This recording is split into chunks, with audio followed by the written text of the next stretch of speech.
Good morning, everybody. What is happening? Welcome to the NBA Strategy Show. And normally on Saturday mornings, it's myself and Emac breaking down the slate, but it hasn't been myself and Emac for the last 3 weekends. Now, Emac is moving today. Last weekend, I'm trying to remember where I had stuff the last couple of weekends. So I don't even remember what it was anymore, how far back it was. But Matt filled in for myself the last 2 weekends. And then today, we've got Matt filling in for Emac with Emac away. So if you guys could do us favors, you're watching, like the video. Subscribe to the YouTube channel. We are sponsored here by DraftKings Pick 6. If you guys have not checked out Pick 6, I really think this could be one of the future ways that people bet on sports / play fantasy sports, because Pick 6 is a peer-to-peer game and it has GPPs, but it's based on taking players' player props. And if you guys haven't checked it out, you could sign up using the link that we have below. And when you do, you're going to get a 100% deposit match bonus up to $100 there. So take advantage of it if you guys have not played DraftKings Pick 6.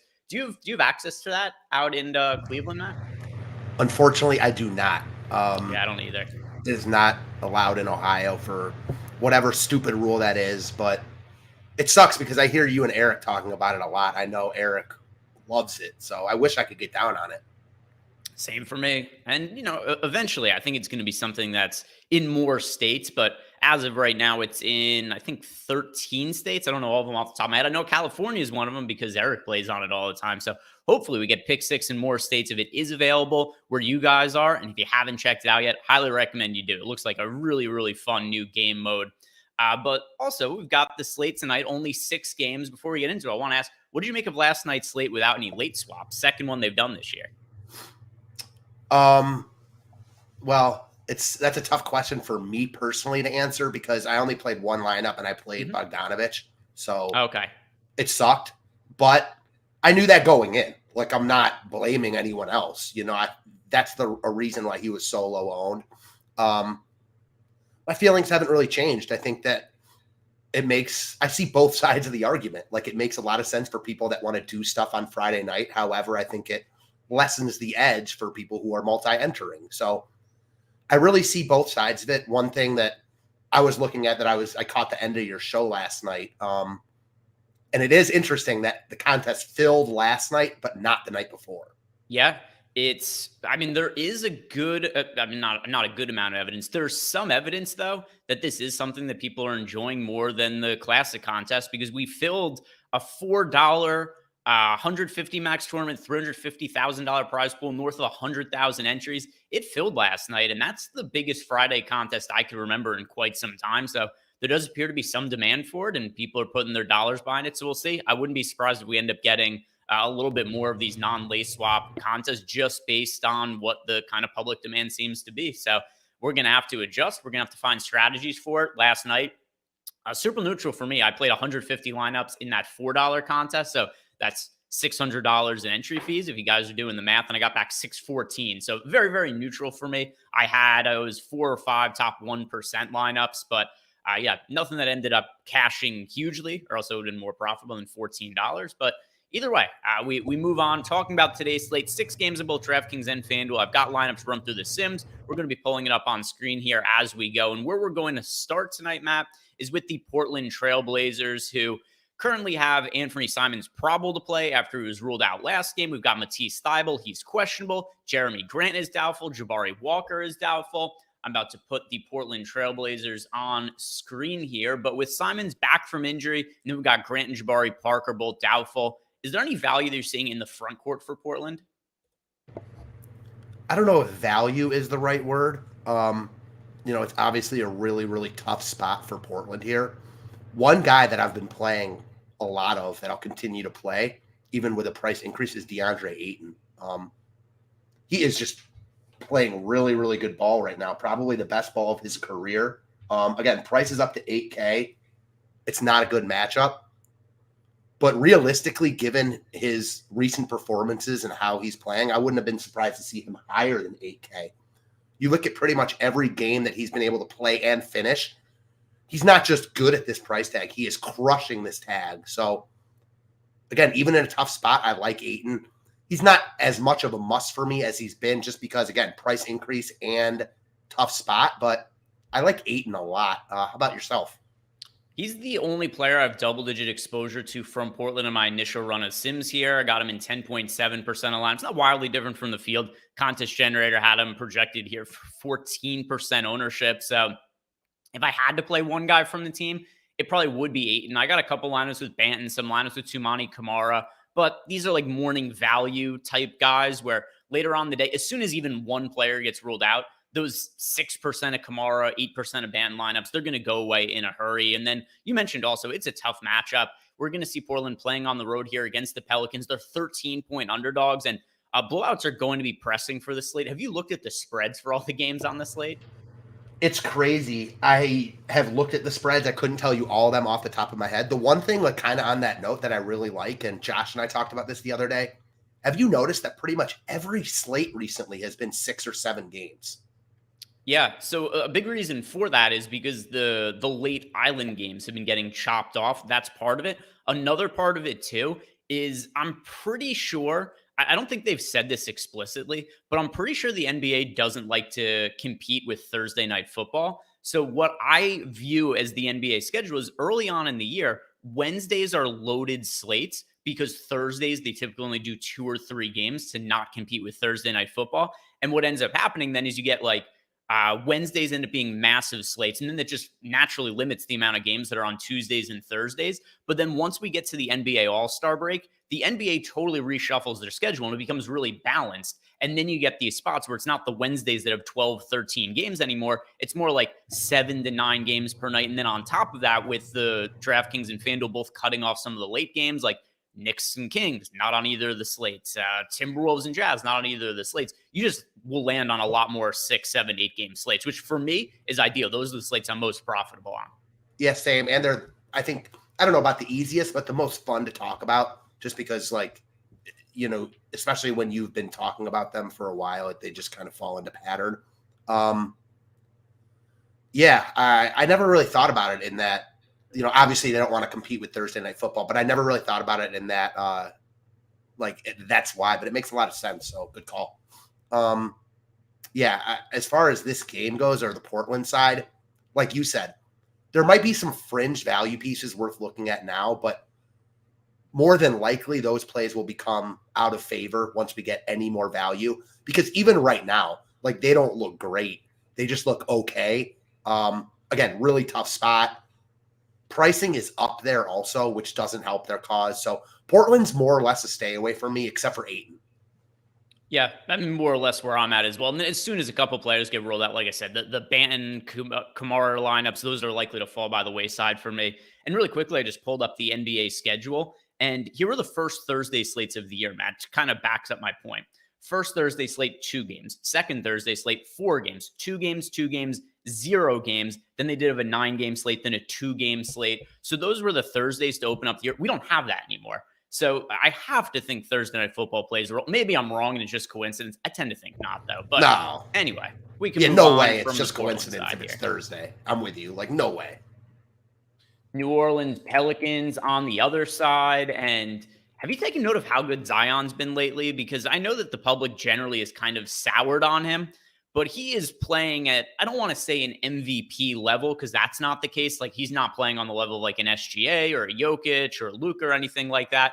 But he's showing flashes of being one of those guys, which we haven't seen that for a couple of years out of Zion. He looks in very good shape. We haven't seen the fact jokes come up about him on social media for others, or a reason why. He's looking like a tank right now. Injuries haven't been an issue as of late. So this is the tail end of a back-to-back. There is a bunch of blowout risk, but also kind of what I said before, almost all of these games have blowout risks. The spreads on these 6 games that we have to talk about, 13, 11, 8.5, 10, 10, and then the Warriors-Lakers game that only is a 2.5-point spread. So we're looking at 5 out of the 6 games on this slate have a spread of 8.5 points or wider. 4 of those games have double-digit spreads. So while I do recognize there's some blowout risk here, we just can't ignore games with blowout risk, or else we're not rostering anybody tonight. So New Orleans Pelicans, I am getting myself to Zion the most, but nothing else really standing out from this team. It is the tail end of a back-to-back, so maybe we see some rest situations that pop up. But as of right now, Matt, it is a good matchup for the Pelicans against the Blazers. Is there anybody you really like getting to? No, it kind of reminds me of the Portland side for different reasons. Obviously, pricing is certainly up on New Orleans. As of right now, they're all playing and healthy. So like you said, one guy being out will dramatically change things there. But as of now, Zion looks a lot like Ayton to me, where he's by far my favorite piece of New Orleans, the one guy where I wouldn't have any issue getting to him. Just like Ayton as well, though, neither of those guys are like ultimate building blocks. I'm not starting out my lineups with those guys, but would be more than happy with any Ayton or Zion I got.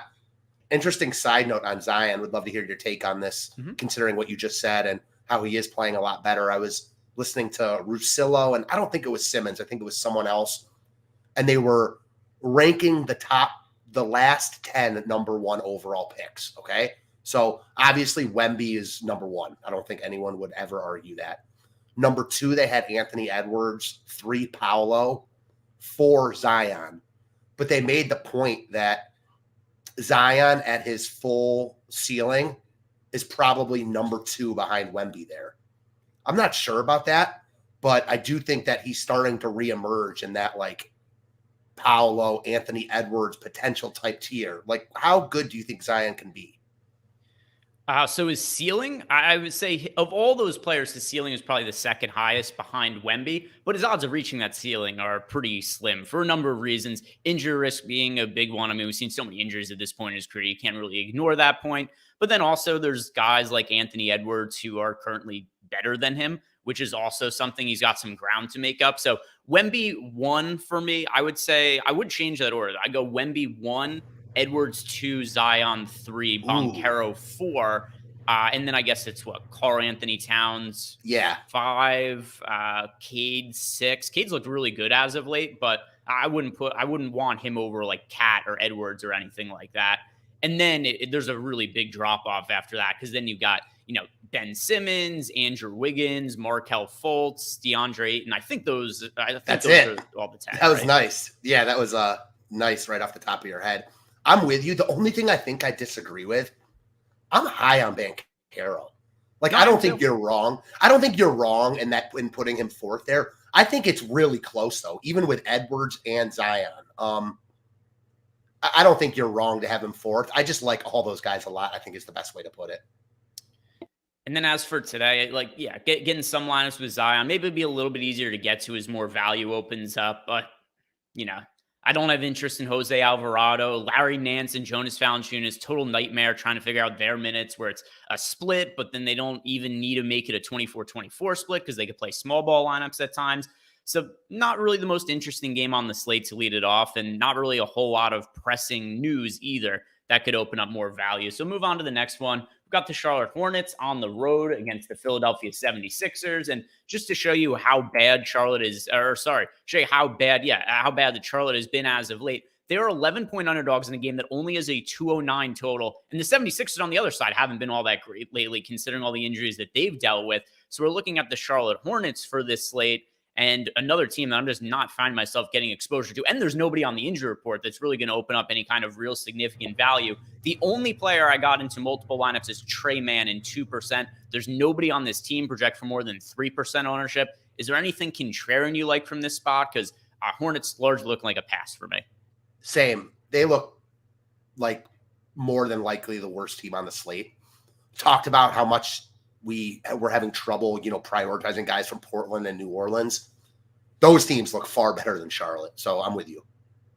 So let's just warp over to the Philly side of the game. And Philly does have a pretty good matchup on paper here against Charlotte. One thing that we have seen is games much lower totals now than they had a couple of months ago. And I think a lot of it has to do with how the games are being refereed. Not quite as many fouls being called. They're letting the players be more physical. And yeah, it's led to some lower scoring games. So this game only has a 209 total. So for the Philadelphia 76ers here, there actually are players that I'm getting a good chunk of exposure to. And something to note as well, Tobias Harris is questionable. If he sits, that is going to drastically change things from Philly. And already as is, I'm already overweight to Tyrese Maxey. He's only projected for 11% ownership. He's in 20% of my lineups.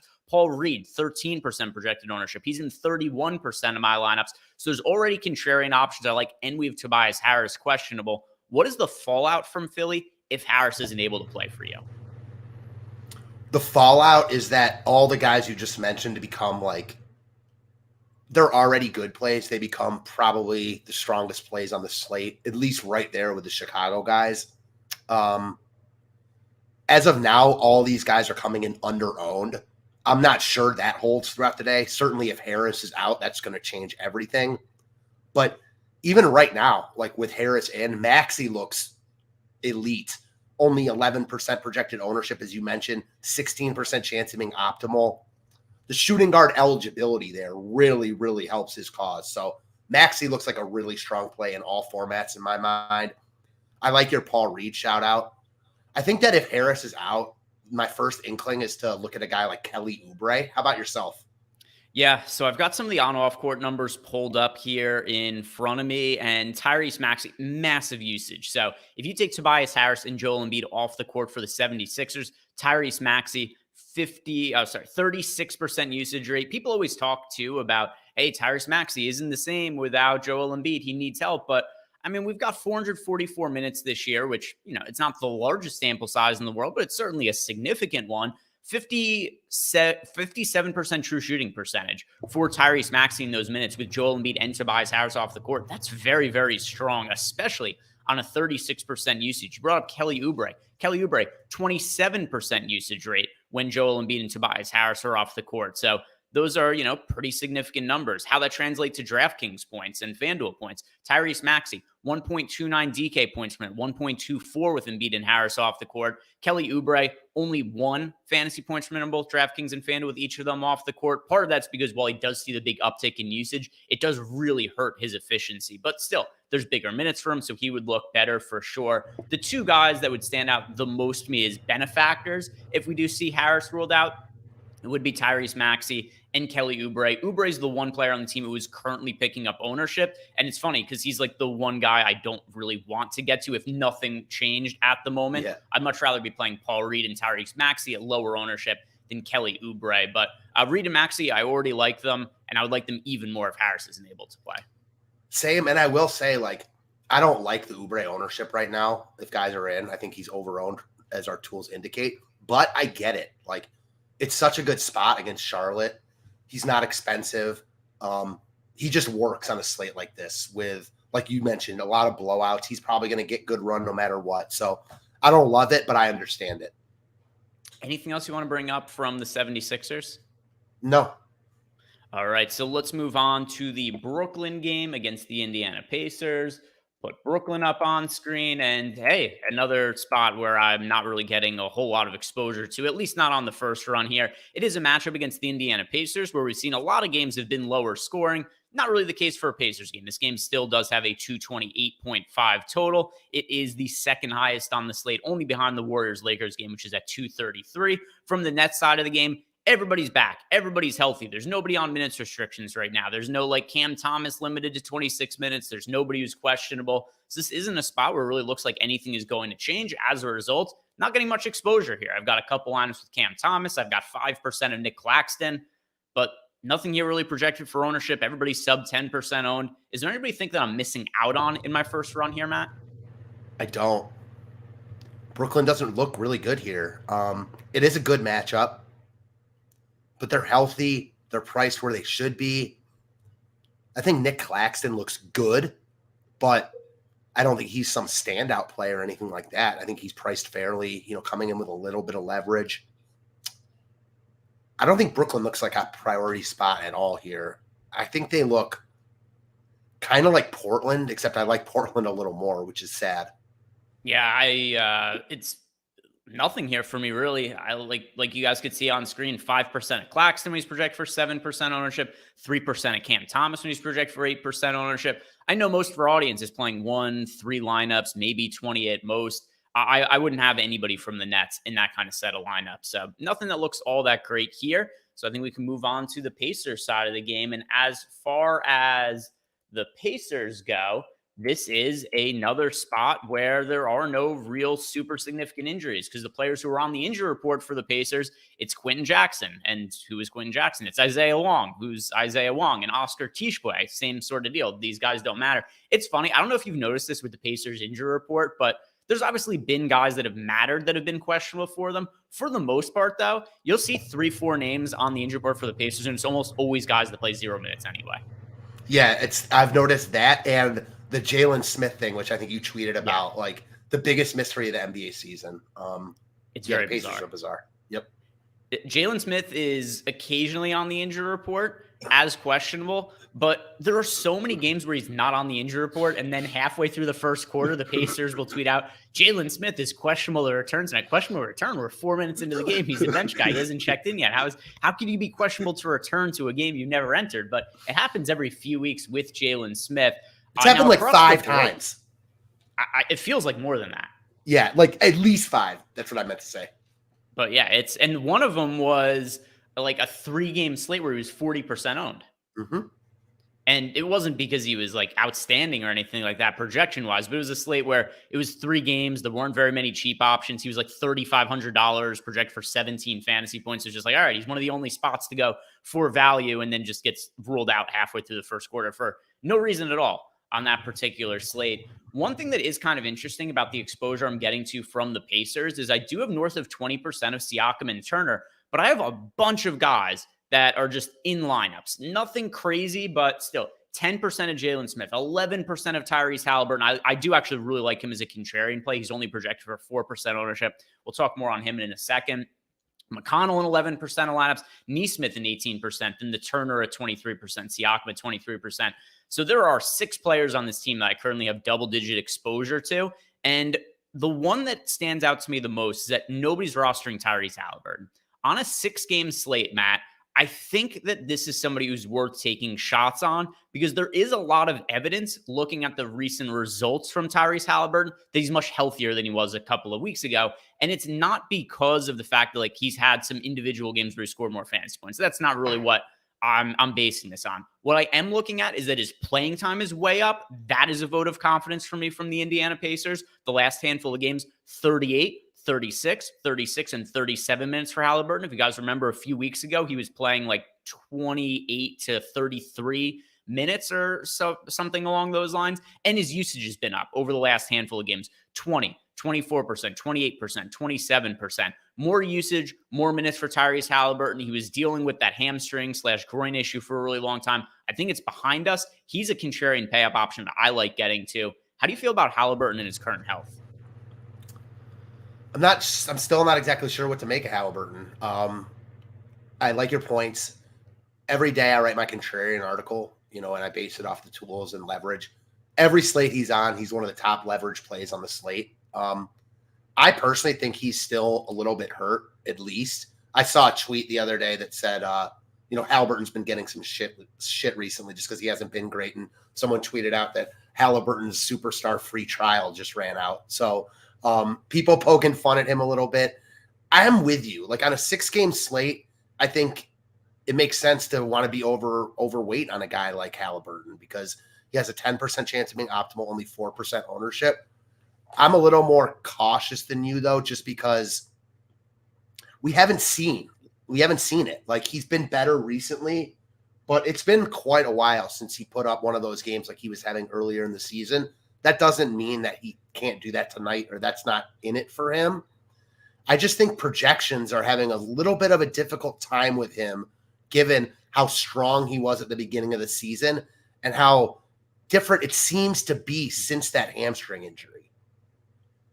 Yeah, the biggest differences from the hamstring injury, just if we're looking at like the things we actually know from his numbers, his minutes were down, his usage was down, and his efficiency was down. The one he's really struggled with has been his 3-point shooting. So we've actually never seen a season in Halliburton's career that he shot under 40% from 3. He's at 37% this year, which is not terrible. It's just not Halliburton marks. But over the last month, he's shooting 27% from 3. Over the last 2 months, which encapsulates 21 games he's played in, he's shooting 30.5% from 3. So there have been some definite indications of Halliburton that his numbers are down, minutes, usage, efficiency, all that I would attribute to health. But considering his minutes are coming back up, doesn't mean he's totally 100% healthy, but it means that there's more confidence in the Pacers in that leg than there was previously if they're willing to play him 38 minutes when he was playing 31, 32 in some of those other games.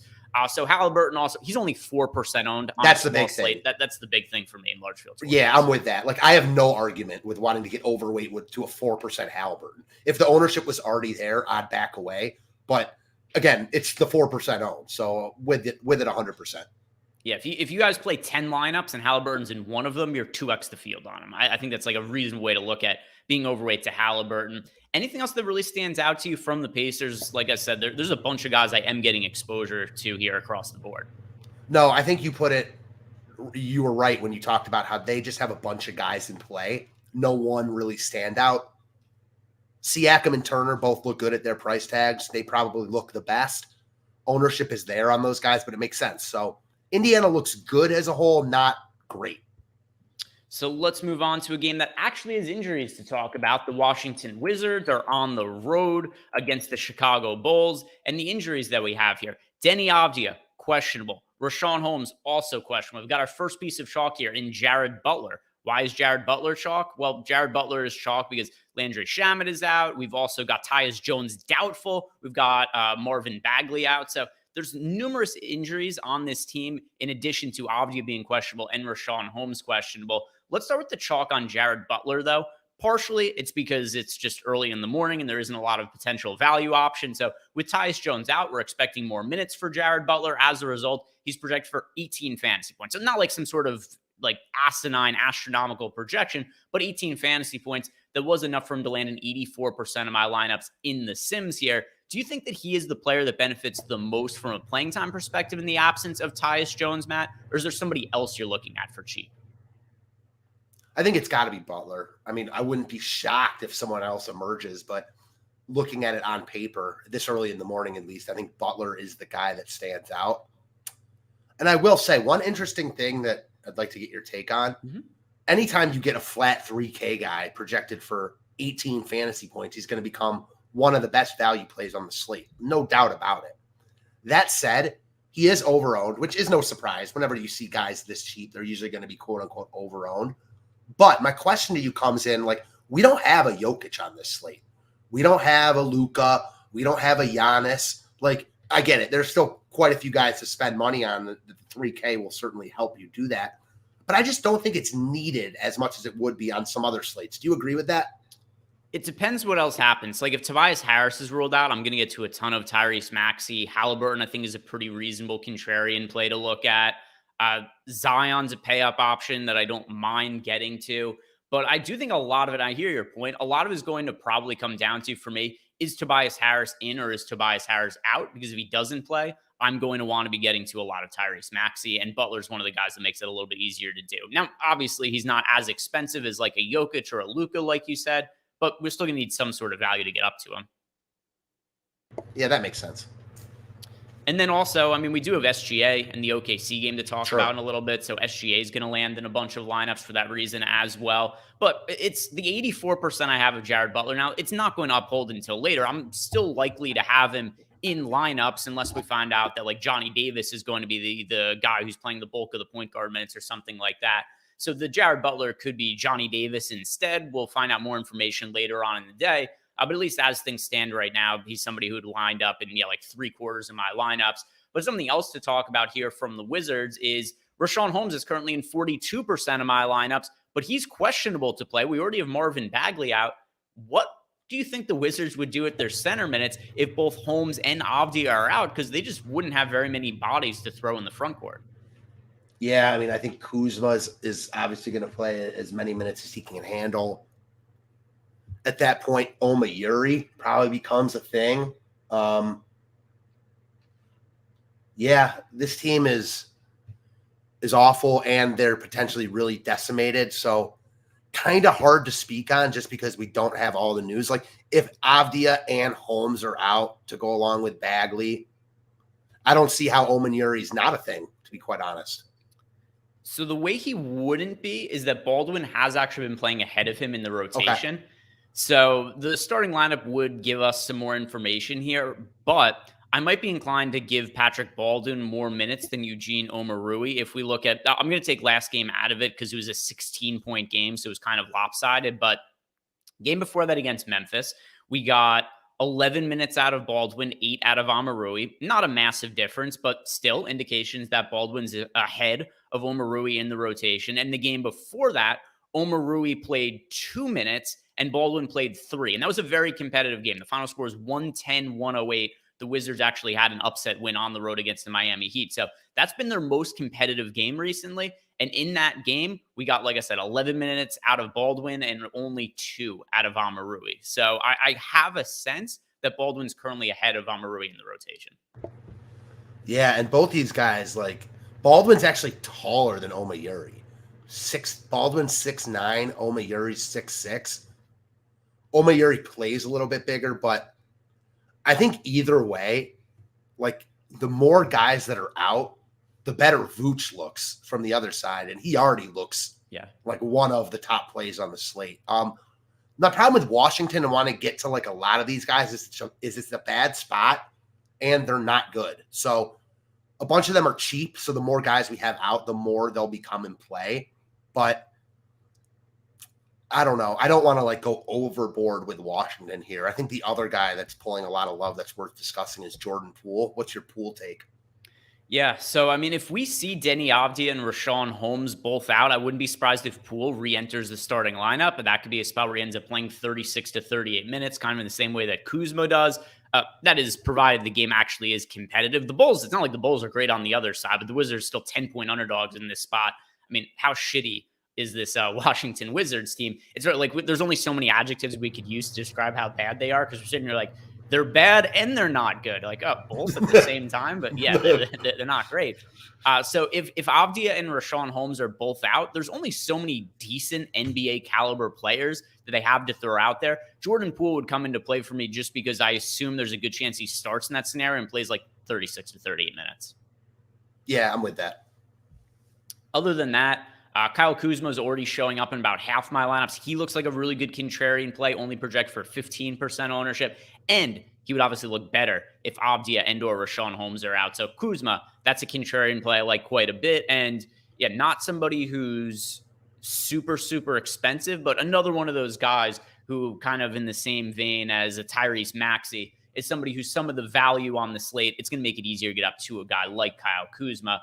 On the other side of the game, the Chicago Bulls, we are already getting ourselves to a good amount of exposure to the Wizards, and there's potential injuries that could open up more value. On the Bulls side of the game, we know that Zach LaVine, he's been out for an extended period of time. And it's funny, like we never really saw some of the core Bulls guys get a big price uptick from that. There's been a bunch of spots like DeMar DeRozan's looked really good. Vooch has looked really good. And if you look at today, I mean, a lot of this is driven by the matchup against the Wizards, but I have 84% Caruso right now, 61% Dosunmu, 49% DeRozan, 47% Vooch. I do have 27% of Torrey Craig. Well, that's underweight to the field. He's projected for 33% ownership.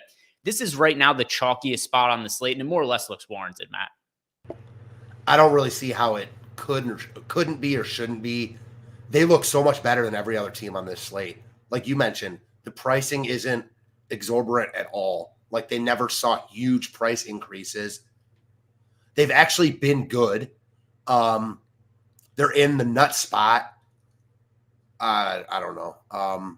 The Bulls look amazing here. I think that this is the one team on the entire slate that if you told me you were prioritizing like 5 pieces from Chicago, I wouldn't fault you at all. Yeah, and I mean, that's more or less what I'm doing right now. Just because somebody brought him up in the chat, somebody asked about Tristan Vukcevic. He is somebody who is a backup center for the Wizards. He is out. He is not with the team. He's listed as out on the injury report. So unless something changes and his status is different, he's not expected to play today. So one less guy that the Wizards would have to potentially give front court minutes to. But yeah, the Bulls look really good, and I don't really have too much else to add to it other than they're going to look good no matter what, because there's not even players who are questionable on the injury report and already just jamming exposure to these guys. Caruso, Dosunmu, DeRozan, Vooch, Torrey Craig. I guess the only thing I have to ask you is, are any of these players that are really popular from the Bulls not warranting their current ownership, in your opinion? No, because with Kobe White out, like, and no price increases, they just look so good. Yeah, I mean, like, Torrey Craig is overowned. He's got a 16% chance of being optimal. He's coming in at 33% owned, but almost all the top value guys on any slate that we ever talk about are going to be quote unquote overowned. It's not about getting away from those guys in NBA DFS. It's about getting different with other spots in your lineup, at least to me. So no, I mean, I think that how you rank these guys could certainly changed given the person, like who you are. But I think that all of the Bulls' main players look like probably the best plays on the slate. And I talked earlier about if Tobias Harris is out, then Philly looks like Chicago's level. Even if Harris is out, I still think the Bulls look like the best team on the slate. Not that that matters. That's just my opinion. Yeah, and I think I might have forgotten to mention Kobe White's name. He is officially doubtful on the injury report. I'm surprised that this wasn't more of a long-term injury for Kobe White because he took a really nasty fall in the game the other day. It is officially a hip injury that they're calling it. So he took a big fall, lands on his hip, and he was holding his side. He was in a massive amount of pain. I just assumed Kobe White was going to be done for the year when I saw that, considering there's only a few weeks left. So seems to be not that serious. He's going to be day-to-day. He's listed as doubtful for today, but with him not expected to play. And the Bulls, they just never have been priced up from the absence of Levine, the absence now of Kobe White. A lot of things standing out here as far as value is concerned. Is there anybody on this team that isn't picking up ownership that you think maybe is a sneaky option that could pick up extra playing time or usage? I mean, I'll put it like this. I'm not going to be surprised if a couple of the fringe Bulls get there because it's such a good matchup. I don't have like anyone specifically that I would shout out in that role, though, if that makes sense. All right, so let's move on. Couple games left to talk about. This one here is the Oklahoma City Thunder on the road against the Memphis Grizzlies, and OKC 10-point road favorites in this spot. There's also, for this team, nobody key on the injury report. We're going to have a healthy OKC roster. SGA is projected for 51.45 fantasy points for us, and there is a lack of spend-up options on the slate, and I'm not finding myself getting to very much of SGA right now, only in 3% of lineups. Here's where I think we get to more of SGA, Matt, because there's nothing that's going to change his projection individually. Nobody on the team is on the injury report. Nobody's questionable. But if we just get a massive amount of value, where we start to see all these players we've talked about, Rashawn Holmes, Denny Avdija, if they're both ruled out, Tobias Harris, if he's ruled out, then I think SGA comes into play just because the raw fantasy points would matter without other spend-up options. So there's nobody who's going to look individually great from OKC, but SGA is going to come into play just because there's no other pay-up options if we start to see a bunch of value open up. So on one hand, SGA projects as like the second highest score on the slate. So anytime, or the third highest, the second highest. So anytime you've got a guy like that that's coming in under-owned, I think it's really intriguing to get to that guy. My biggest problem with rostering SGA here isn't his price tag, it's his positionality. Only being point guard eligible. When we talked about Jared Butler, we like Tyrese Maxey a lot. Halliburton you've talked about. There's just a lot of really good guards, specifically point guards on this slate. So it's hard to roster him, and I think that's why he's coming in so low owned. That makes sense to me, though. So I like SGA. What's not to like? But I don't think he's a priority roster for me just because – just thinking about it out loud in my head, like I like the way like a Jared Butler Zion pairing works more than I like the Shea and Torrey Craig. You know what I mean? Yeah. And that's a good point as well. As I was just thinking about it in terms of like, hey, if there's a bunch of value that opens up, I'm going to want to get to SGA, but you do bring up a good point that, well, yeah, but a lot of the value is going to mean we want to roster particular point guards. He only has point guard eligibility for a long time this year. SGA had point guard, shooting guard eligibility, but as you guys can see right here in the Sims tool, point guard only. We do have point guard, shooting guard eligibility for Josh Giddey, but that is something also that I've noticed with DraftKings. They've taken away MPE from a lot of players. There's a lot of guys, especially the studs, that are only eligible at one position now, and it does kind of change how flexible some of these spots are and the overlap in some lineups. So yeah, as of right now, SGA and nobody else really from OKC showing up in a bunch of lineups. Also, just to answer a question from Beyond the Rabbit Hole, he said Drummond no-go. This is not a matchup where I think we're going to see very much of Drummond, because the way that we see the Bulls utilize the Drummond-Vooch combination is typically they're playing, say, the Timberwolves, right? A team that is Rudy Gobert and Karl Anthony. Well, when Karl Anthony Towns is healthy anyway. Cat and Gobert in the front court. That's where we see the Vooch and Drummond minutes together. When they're playing a smaller team, which is what the Wizards are, and could be even smaller for Sean Holmes is out, then we see Drummond and Vooch just split minutes, and Drummond ends up playing like 18. So that's really the issue with Drummond's minutes. Anything else you want to talk about from OKC? No, I will say this about Drummond, though. When you asked me like if there was any guy not getting love that I think could be worth a shot. I think it's Drummond. And I'm with you, not for he might start and play huge minutes here, just for the fact that when he's on the court, like, he is going to dominate in this spot. They have no one to match up with him, even more than Vooch. So we saw it last game. He put up like 30 DraftKings points in 15 minutes. That's a very Andre Drummond-like box score. So you don't project that, but I think there's upside there, and he's not getting a ton of love on a team that is. No, as far as OKC goes, they just don't stand out. They've got really good players, but they're healthy. So I don't mind any one of them. They kind of remind me of New Orleans a little bit. So let's talk about Memphis then. And Memphis has a very bizarre injury report today. Are you surprised they're even bringing back Desmond Bane at this point in the season? It makes the entire situation very murky here. I doubt Desmond Bane is going to play a full allotment of minutes, but he's listed as probable to play today. He's coming off an ankle sprain. It was a bad ankle sprain, so we haven't seen Desmond Bane. Boy, how long has it been since Bane last played? Last game we saw from Bane was January 12th, so over 2 months ago since Bane last played. So with only a few weeks left in the regular season and Memphis so dead, I just assumed Bane wasn't coming back, but he's probable today. We've got Jaren Jackson Jr. questionable. Santi Aldama is questionable. Since questionable players are in our projections, with Bane coming back but likely playing limited minutes, it makes nothing look good as of now. But what do you make of Bane and just the Memphis situation overall? So he was 3K. Like, he's been 3K for a while, and he was like doubtful the last slate. So Josh and I had this conversation. I couldn't believe that they were bringing him back. I mean, Josh countered with that it was just like an ankle injury, and if he's healthy, he's healthy. And I'm with that. I don't think it's like crazy that they're bringing him back. For me, it's just like, why? I mean, he's already shown who he is. Like, he's not proving anything in these last however many games. I personally don't like really understand it. It's not like the craziest thing in the world, but like, why? Like, why are you bringing Bane back? It just doesn't really make sense to me.